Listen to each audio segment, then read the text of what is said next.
Now we move on to our next news. Looking at Middle East, Israeli Prime Minister Benjamin Netanyahu visited Kibbutz Nir Oz on Thursday, the community that suffered the most hostage losses in the October 7, 2023 Hamas attacks.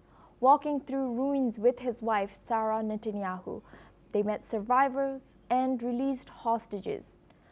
He vowed to bring back all those still held in Gaza.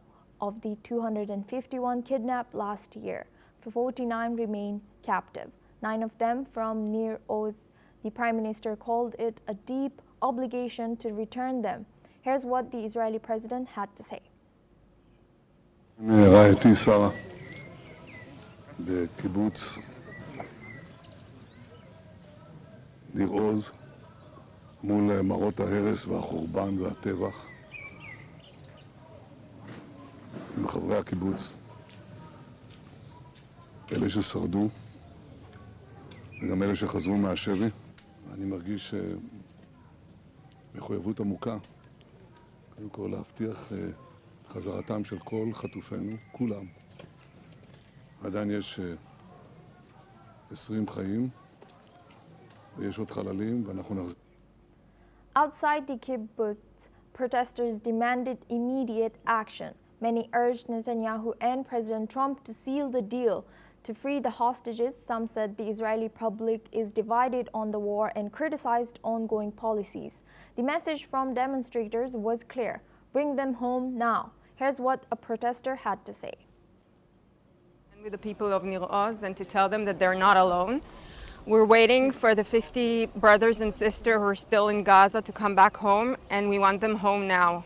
And I'm here to say to Prime Minister Netanyahu, who's the only guy who can seal the deal together with President Trump, bring them home now. They don't have time. We need them back home ASAP. Now we are joined by Rohan Gunaratna for this discussion, international affairs expert, joining us live from Singapore. Thank you, Rohan, for joining us today. Good to see you. Netanyahu says bringing home all 49 remaining hostages is a deep obligation. Beyond his rhetoric, what tangible levels does Israel still have to secure their release, and what timeline is it realistic? What timeline are we looking at? There is going to be a ceasefire that is going to take place in the coming week. And with that ceasefire, there will be a very significant gain because President Trump himself is involved in it. In fact, there will be discussions between both the Prime Minister of Israel and the President of the United States next week in Washington, D.C., with the support of Qatar and Egypt, and a very significant pressure on the part of Hamas.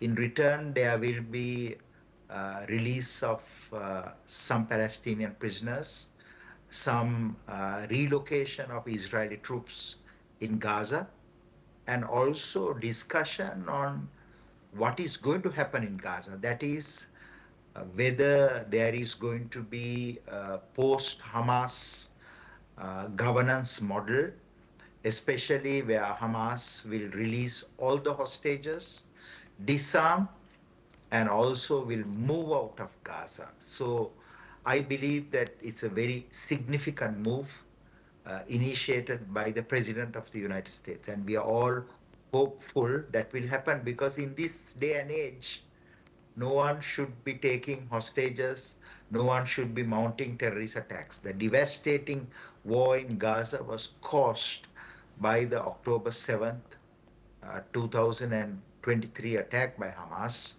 And naturally, Hamas should now come to reality the destruction and the devastation it has caused in Gaza. Thank you, Rohan, for sharing that insight. You will stay with